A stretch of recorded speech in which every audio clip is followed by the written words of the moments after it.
Join me, Dan Jones, as I uncover the secrets behind 6 great British castles. This time, I'm exploring one of the most stunning castles in the land. This fortress was built on tyranny and has survived the bloodiest rebellion. It's a great Welsh castle, where love and sex, birth and death all come together. And beneath it all is a power struggle that helped create Britain as we know it today.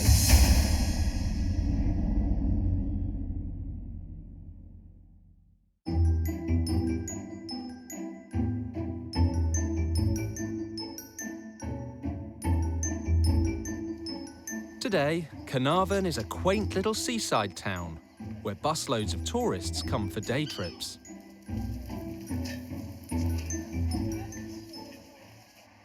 And the reason it has so many visitors is its castle.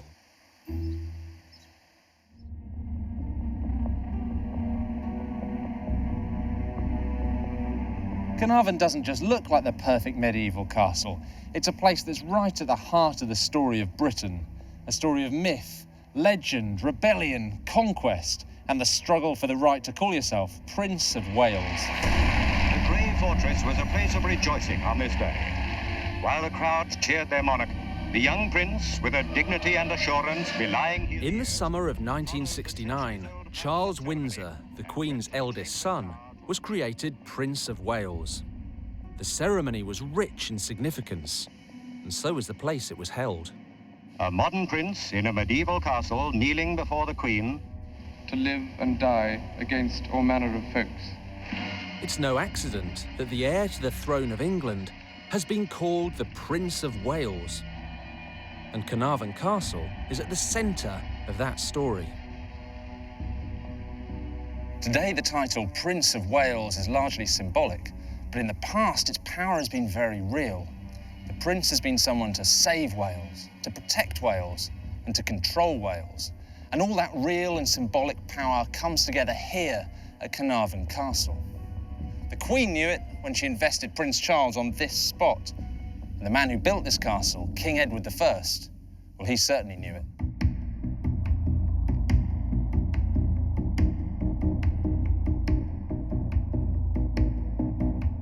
This is a brute of a fortress. Caernarfon Castle is unashamedly intimidating. And so was the man who built it at the end of the 13th century. Wherever Edward I went, he left his mark on the landscape in stone. Here at Caernarfon, he created one of Britain's most impressive castles to show off English dominance over Wales. But before any of that could happen, he had to crush the Welsh. In 1274, Edward I returned from the Crusades to be officially crowned King of England. Nome Patri, Filii, Spiritus Sancti. Amen. But for Edward, an ambitious warrior king, ruling England would never be enough. Nome Patri, et Filii, et Spiritus Sancti. Amen. The new king had set his sights on something that for 200 years, no English ruler had ever managed to do. He wanted to conquer Wales.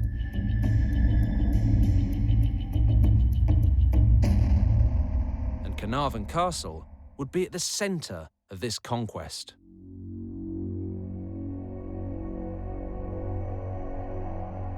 It was said that the Welsh were very easy to beat in a single battle, but very difficult to beat in a war.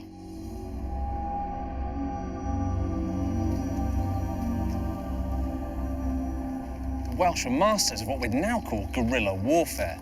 They used the terrain and the weather to their advantage, and they specialised in ambush and night attacks.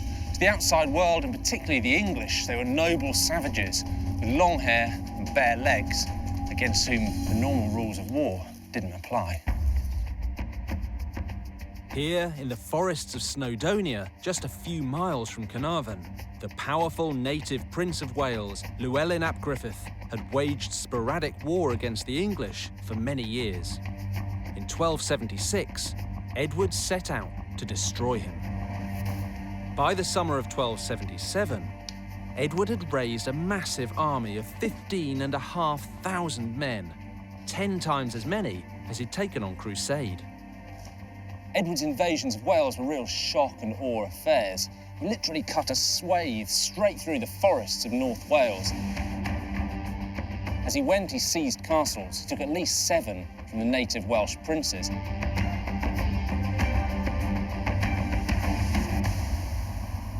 But better than that, he also had a plan, a radical new weapon for the total conquest of Wales. That new weapon was stone. Edward needed to secure his victory and power over the Welsh. He commanded his engineers to create a ring of castles around North Wales, reaching from Aberystwyth to Conwy. In each castle, he could leave a permanent garrison of soldiers. At the first sniff of Welsh rebellion, they could ride out and crush it. Edward's troops tore through the countryside, leaving their marks of conquest on the landscape like the blows of a great stone hammer. And nowhere did that hammer fall harder or sink deeper than here at Caernarfon.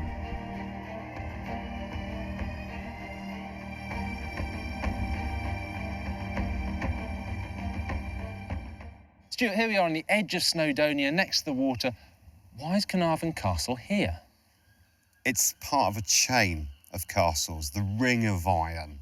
Okay, so the last bastion of Welsh resistance to the English was essentially centred in North Wales around Snowdonia. It was the rebel base, if you like. And so Edward needed to find a way to suppress that kind of continual rebellion.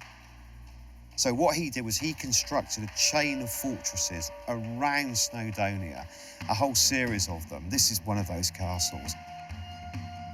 So essentially, you've got a continual reminder, if you like, that your land has been taken and it can be held against you. So this castle is all about Edward I stamping English power in a ring right round Snowdonia, right in the heart of rebellious Wales. You've got it in one, and if you build in stone, you're there to stay.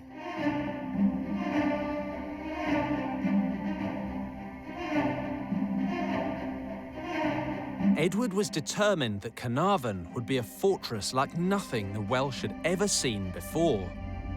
Work on the castle started in 1283. To oversee construction, Edward hired one of Europe's greatest military architects, Master James of St. George, from Savoy in eastern France. Over the next 12 years, Master James would design 6 of Edward's castles. Caernarfon shows us the very best of his skill and experience. Now, Master James didn't build Caernarfon Castle all on his own. He was a sort of master foreman who specialised in putting up castles in double quick time, 4 to 8 years in most cases. And of course, that took a lot of manpower. In 1285, there were 1,000 men working on Caernarfon Castle alone. He used cutting-edge technology to create a siege-proof castle. And nowhere was that more evident than at Caernarfon's main entrance. The King's Gate was the most fearsome threshold of any British castle. So, Stuart, this is the nice tourist entrance way to the castle at the moment, but actually this would have been one of the most dangerous bits of the castle to be in, wouldn't it? Basically, this was a gateway like none other. It's complete overkill. This thing ran all the way past you and right round the corner, so it was a big kind of, angled structure, right-angled structure, and within that structure, 5 gates. One after the other, just in sequence like that? Up above, you've got the classic murder holes, where the hot sand is being poured through, goes in all the chinks of the armour, burns you alive. And then either side of you, you've actually got arrow slits. It is a statement as well about power, obviously, but I mean, it does make this gateway absolutely indestructible. The Welsh trembled in the shadow of Caernarfon Castle and its warlord, Edward I.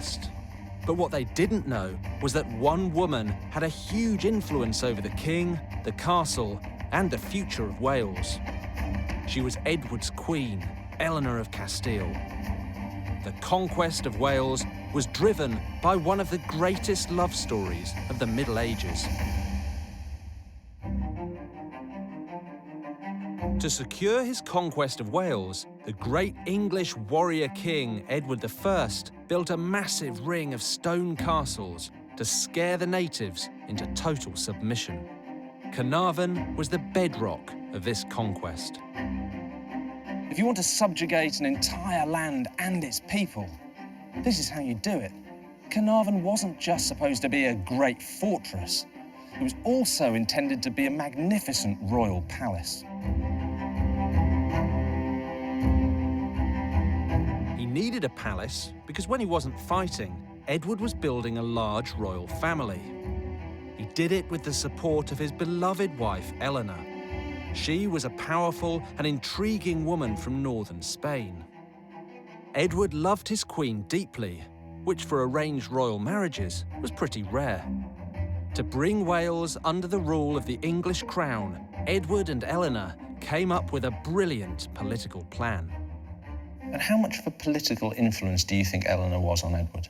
I think she was a huge political influence because she came from a family which thought very deeply about what the role of a king should be, and also what the role of a conquering king should be in pacifying a conquered nation. And so she had all the theory behind her, which the English kings frankly lacked in the recent years in terms of conquest. And so she was very much able to advise him in terms of military approaches and administration.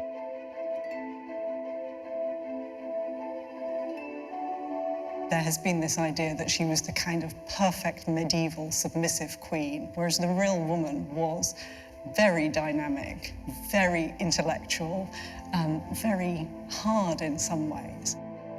A very successful businesswoman who built up a massive property empire which kept the Queens of England solvent for centuries. Sarah, history remembers Master James of St. George for physically building the castles and Edward for having the political vision. But are we overlooking Eleanor's role? Well, I think when you look at the design elements of the castle, I see an influence for her in the very shape of the Eagle Tower, which does have a resonance of the Castilian seal, which was a polygonal tower with 3 turrets, just like the Eagle Tower. So the Eagle Tower, which we see here with its 3 turrets and this polygonal shape, is a symbol of Castile? A polygonal tower with 3 turrets was the symbol of Castile. For the ambitious King Edward, military rule alone wasn't enough. To make his power permanent, he had to seal his conquest in blood. Edward had his defensive ring of castles, with Caernarfon as the jewel in the crown. Now, could Eleanor give him the one thing he needed to solidify political power? A prince. By the time construction on the castle had started in 1283, Eleanor and Edward had had 15 children. Their eldest son, Alfonso, was heir to the throne, but many of the others had died young. For insurance, Edward was desperate for another male child. So Eleanor, like all aristocratic mothers-to-be, turned to the latest and weirdest medical advice to help her conceive another boy. After all, the future of the dynasty depended on it. So Lydia, how did people think about conception in the Middle Ages? They did come up with different remedies. So, for example, if a woman wanted to not conceive, they would say to take body parts of animals and to put them around her neck and wear those during sexual intercourse to thus stop her from having a conception. So literally a necklace with different around her parts neck, yeah. And as we know, politically, in the Middle Ages, it's better to have a son than a daughter, alas. How did people in medieval times try and make sure they conceived a son instead of a daughter? Well, there's lots of little things that they tend to go about doing during the act of sexual intercourse. So, for example, if a woman clenches her fist during intercourse, that's said to conceive a male. If the male has strong, virulent thoughts during sexual intercourse, then he should be then able to conceive a male. If he looks towards the direction of the sun, then hopefully he will be able to conceive a male child as well. So there's different combinations of almost a folkloric and a medical tradition that tend to find their way into medieval medical manuals. So presumably if you put them all together, clench your fist, look at the sun, yes. And all I can't remember, then your chances are going to be tripled. One would hope, but I'm pretty sure it didn't actually have that much of an effect. Very much a placebo effect, possibly.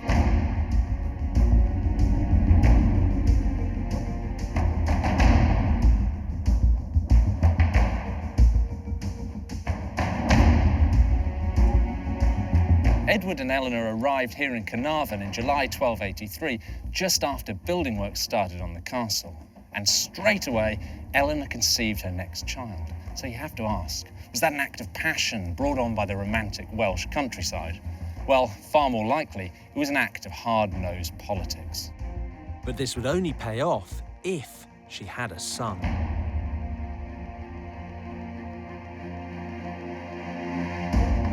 Nine months later, Edward asked the heavily pregnant Eleanor to make a long journey from the east of England to northwest Wales. Edward's queen was to give birth to a prince, and she was going to do it in Caernarfon Castle. Was it more dangerous in some ways to give birth as a queen than as, say, a sort of farmer's wife? I would say yes, mostly because there was a lot more pressure as well that came with the birth. So that obviously would put a lot more stress on the woman herself. If you combine that with someone like Eleanor, who's constantly on the road, she's constantly being jostled around. The roads are not smooth, they're very bumpy.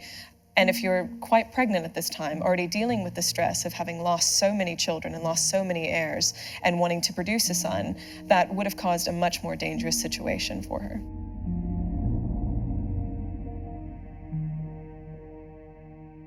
By all accounts, the medieval birthing chamber would have been a very terrible place. They would have closed the windows, shut the woman in. They thought the air coming in would have been bad for the child. So it would have been a very hot, miserable, damp place to have to deliver a baby.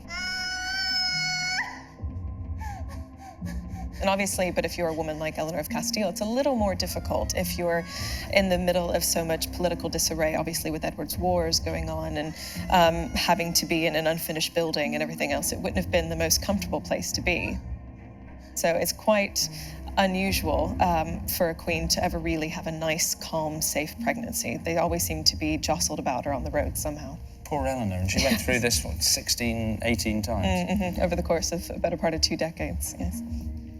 On the 25th of April, 1284, Eleanor gave birth to her 16th child. Since the castle was still under construction, the child was probably born in a temporary outbuilding. But all the danger and discomfort was worth it. Eleanor had a son. They named him Edward after his father, an English prince born in Wales. Edward had huge political intelligence. He was a master of what we'd now call propaganda, or PR. Edward was determined to win over the Welsh, and legend has it one of the tricks he pulled was to promise he'd name one of their own as Prince of Wales, only to present them with his own infant son, saying he gave them a prince born in Wales who did not speak a word of English. The new prince arrived in the nick of time. Just 4 months after Edward was born, his older brother Alfonso died. The new baby was heir to the throne, and from now on, Prince of Wales would be an English title, forever linked to Caernarfon Castle. But let's not forget about the child's mother. Eleanor was 42 when Prince Edward was born. She'd bear 16 children at least for the king, that's one every 18 months. Between the perils of childbirth, her loyalty to her husband, and a desire to travel, she'd eventually work herself to death at the age of 49.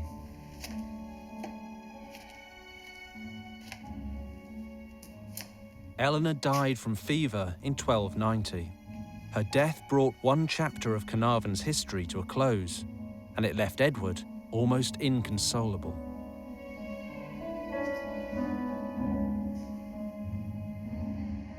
To honour her memory, Edward ordered the building of 12 great memorial crosses along the route of her funeral procession, all the way from Lincoln to London. The last of these was at the village of Charing, now called Charing Cross. In December 1290, Eleanor was interred here at Westminster Abbey. Her tomb lies near her husband Edward's, now close in death as they were in life.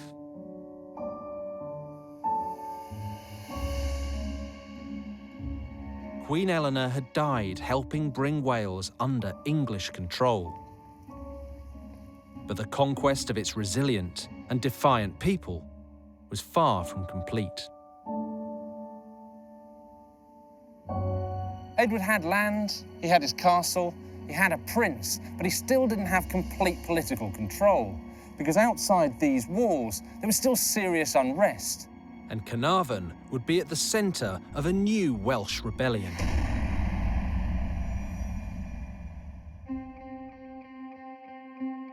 Caernarfon Castle was a powerful symbol of Edward I's conquest of Wales.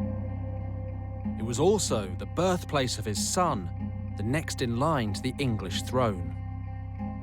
But the Welsh weren't about to take this lying down. Rebellion was coming.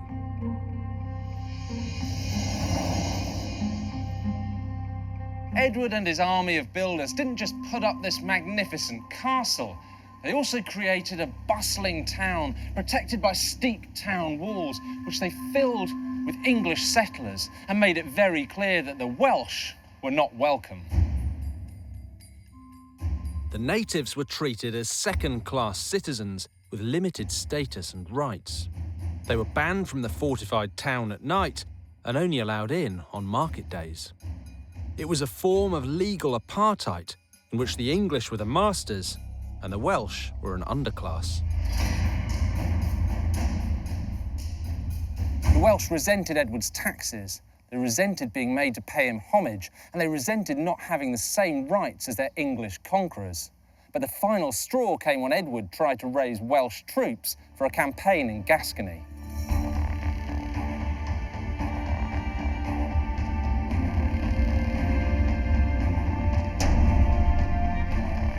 Under a new rebel leader, Madog ap Llywelyn, Wales would rise up and threaten to destroy everything that Edward had established. In 1294, they seized their chance. Madog had raised an army, and across Wales, English strongholds were besieged and towns burned. Edward's ring of stone was being destroyed. But all of this would mean nothing if the Welsh didn't take Caernarfon. Caernarfon was supposed to be the impregnable fortress. After all, thousands of men had worked for 11 years on building it. But for all its amazing design and its military and symbolic might, there was one problem. These massive northern walls weren't finished, in part because on this side the castle was protected by the town walls, but not on market day. That was the one day of the week that locals could come freely in and out of town, and that's exactly what the rebels did. They just marched into the most heavily fortified place in the land and burned whatever they could. You can imagine how Edward felt about that. The king was furious. In December 1294, Edward marched into North Wales at the head of an army of 37,000 men.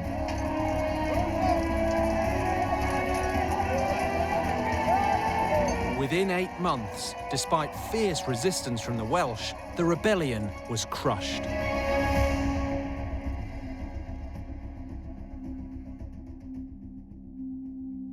Madog was imprisoned in London, where he'd spend the rest of his days. Edward had learned a lesson, and he put all his effort and money into rebuilding the castle. But he would never see it finished. Edward I died in 1307 while waging war against Scotland. He was one of the most powerful and intimidating monarchs ever to wear the English crown. By the time Edward I died, Caernarfon Castle was militarily intact and reinforced, looming over the town around it. But behind the walls, it was unfinished. Apart from Prince Edward's birth, there'd been no royal residence, and it didn't have an active military function either. All the same, what remained was a magical fairy tale castle, just waiting for its next King Arthur.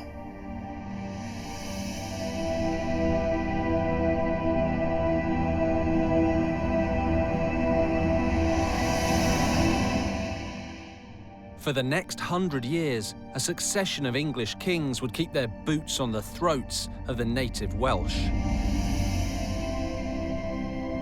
But the Madog Rebellion had planted the seeds of independence.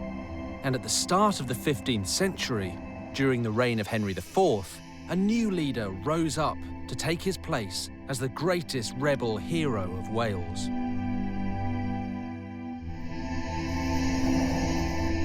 His name was Owen Glendower.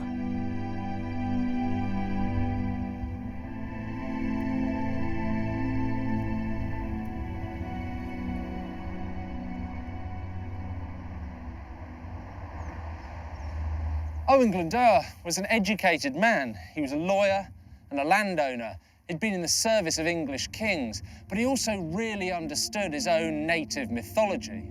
And that's why when he raised his flag of rebellion here on Tut Hill above Caernarfon, it was the flag of Uther Pendragon, King Arthur's legendary father. Cuibus subdatis, cum loth ad regem norguesi. Pretty much every culture has its version of the Arthurian myth, the native hero hiding in a cave, waiting to rise again. Today we think of King Arthur as an English hero, but it's the Welsh who've always regarded themselves as the native Britons, and the Saxons and the Normans as the foreign oppressors. So Arthur is a Welsh hero, a Welsh saviour, and a Welsh king. Owen was appealing to the prophecy that a great man would rise again to lead the British, or in this case the Welsh, against the foreign oppressor, and that's exactly what happened. His rebellion became a 15-year national war of Welsh against English. And he, more than anyone else, would put Caernarfon Castle to the test. The rebellion began in 1400. Owen's goal was not just to take Wales back, but to reclaim the title of Prince of Wales.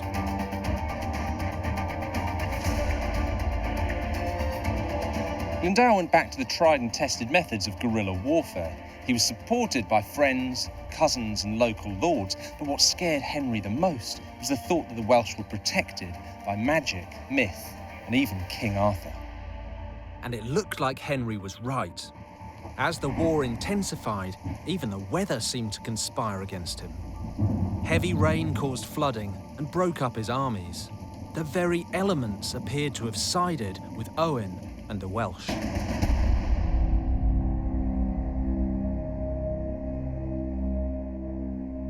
And as if that wasn't enough, in February 1402, a great comet appeared in the heavens. It hung around for 3 months, and for 8 days it was bright enough to see, even in broad daylight. That sort of thing was enough to scare the life out of even the toughest medieval mind.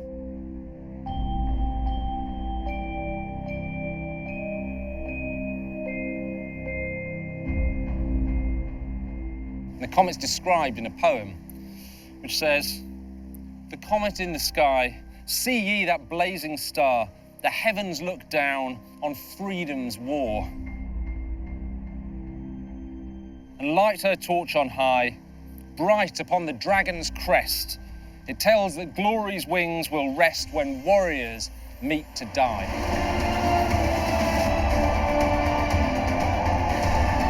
But to make matters worse for the English, Glendower had a new and powerful supporter, the King of France. If Glendower could take Caernarfon, he would achieve more than just a military victory. It would symbolise the end of more than a century of English rule in Wales. It's one thing having God on your side, but it's even better to have the French. They came to support Glendower in December 1403. They blockaded the Celtic and the Irish seas, and they brought the latest military technology to help take the castle. Siege engines, belfries, and battering rams. But Caernarfon was no ordinary castle. The heavy gates were built to resist battering rams. The high walls, peppered with murder holes and narrow windows, were unscalable. Against the combined might of the Welsh and French forces, Caernarfon's garrison comprised just 28 soldiers. Astonishingly, that's all the English needed.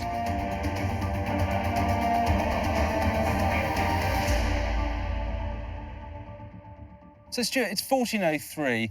This castle's surrounded by Owen Glendower's men, all his French allies, but it was defended, the records say, by 28 men. How on earth could 28 men defend this castle? If we go up to the tower, I'll show you.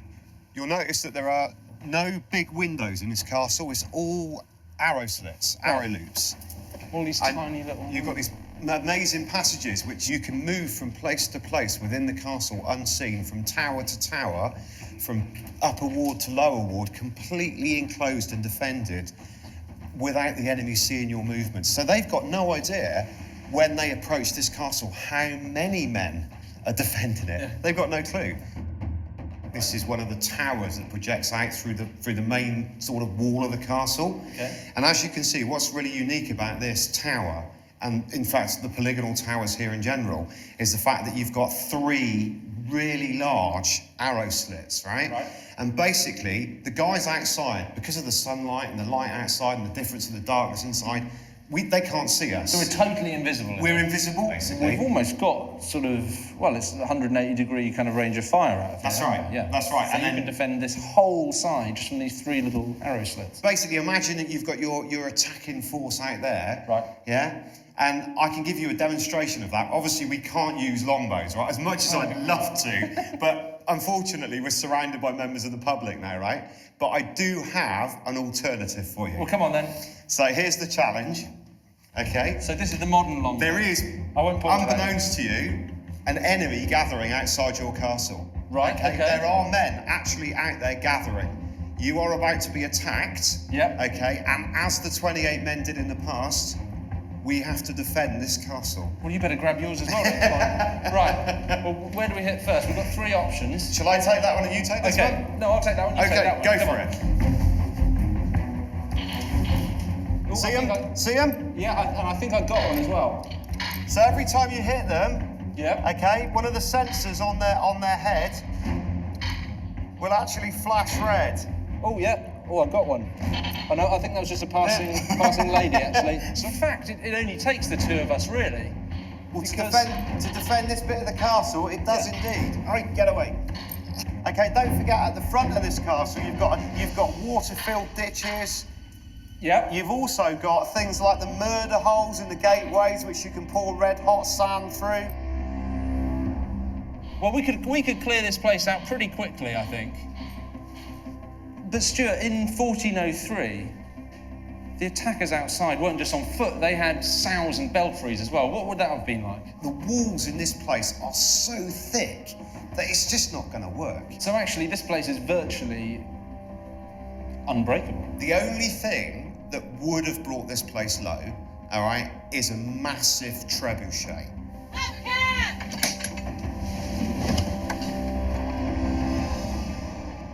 Which the records tell us they didn't have. So had they bought a trebuchet, they could gradually have pounded their way through the wall. But apart from that, it was a lost cause. So that explains then 28 men, actually, pretty It's easy. impregnable. We could have done it with 2. We could. Well, it would have been a lot of running around, but yeah, we absolutely could. Well, let's go and finish them off then. Okay, Come on. let's do it. Twice the Welsh tried to take the castle. Twice they failed. Caernarfon really was siege-proof. Over the next 10 years, the Crown's forces clawed back the territory they'd lost. By 1415, Wales was back in England's hands. The leading rebels were dead or imprisoned. Owen Glendower refused all offers of pardon. He was never captured and eventually disappeared without a trace. Today, he's a hero of Welsh nationalism, on a par with King Arthur himself. Glendower was eventually cleared as a traitor, but not until 1948, more than 500 years after his rebellion. But it didn't matter, because by that time, the Welsh dragon had found its way onto the English throne.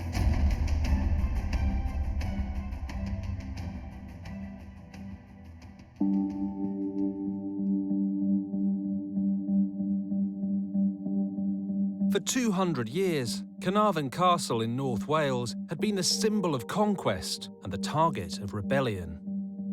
Now, it would bear witness to the greatest sucker punch in British history. A Welshman was about to seize the throne of England.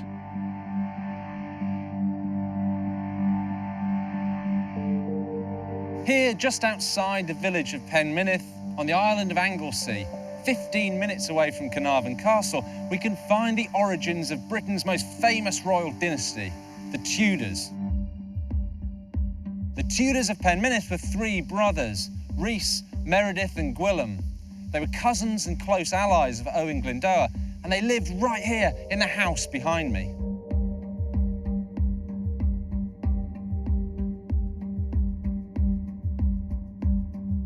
I guess most people, when they hear the name Tudor, think of Henry VIII and Elizabeth I and the royal court in London, but not many people know the dynasty started right here in this house, do they? No, I think that to have such a great dynasty founded from Owain Tudur, who lived here, born in 1400 here, but the house here actually predates even Caernarfon Castle, because we know there was a house here in about 890, and it's even mentioned in a deed in 1221.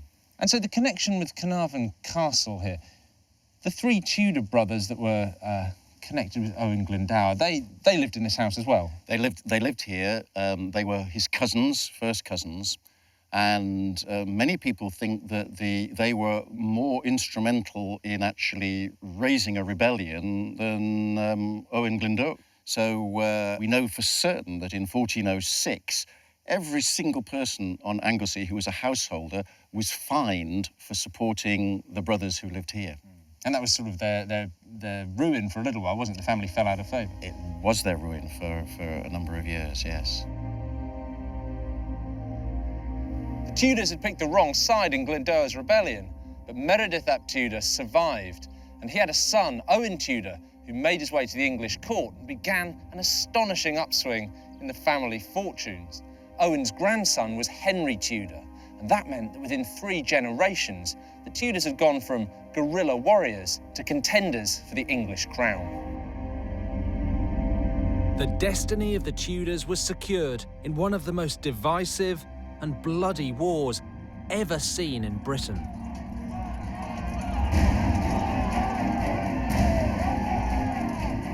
This 30-year conflict, the Wars of the Roses, would end with a great battle at Bosworth between Richard III of York and Henry Tudor, the last hope of the Lancastrians.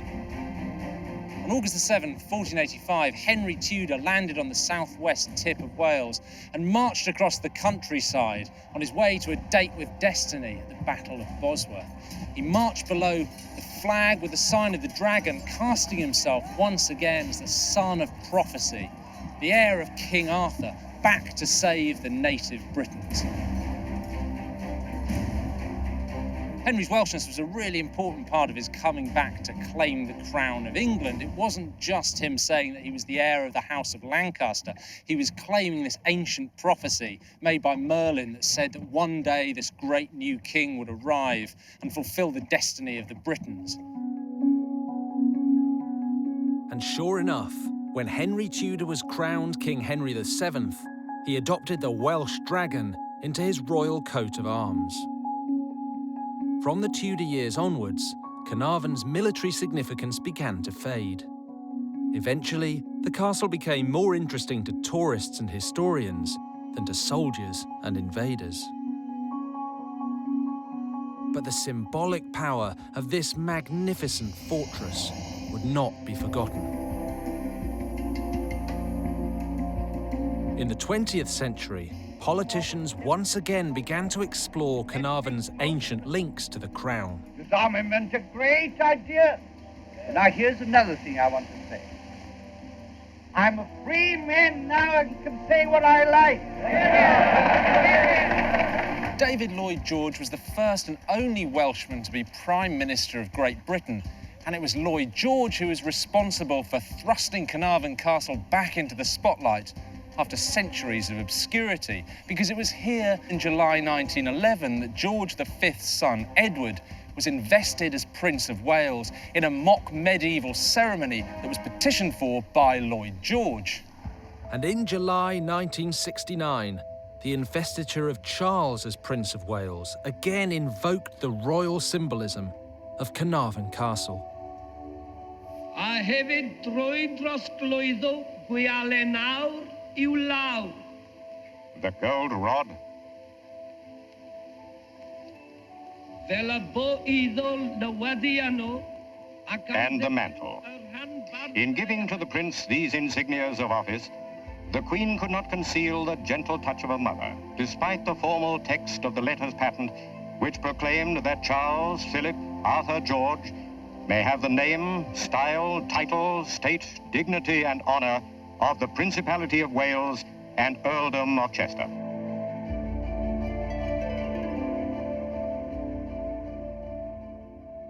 I think this castle still does exactly what it was supposed to. More than 700 years on, it's a physical sign of the relationship between these two nations, the fierce, independent Welsh dragon and the imperious, medieval English crown. At some point, there'll be a new Prince of Wales, invested, we presume, here at Caernarfon, and that ancient relationship will continue. Another great British moment played out in a magnificent Welsh castle.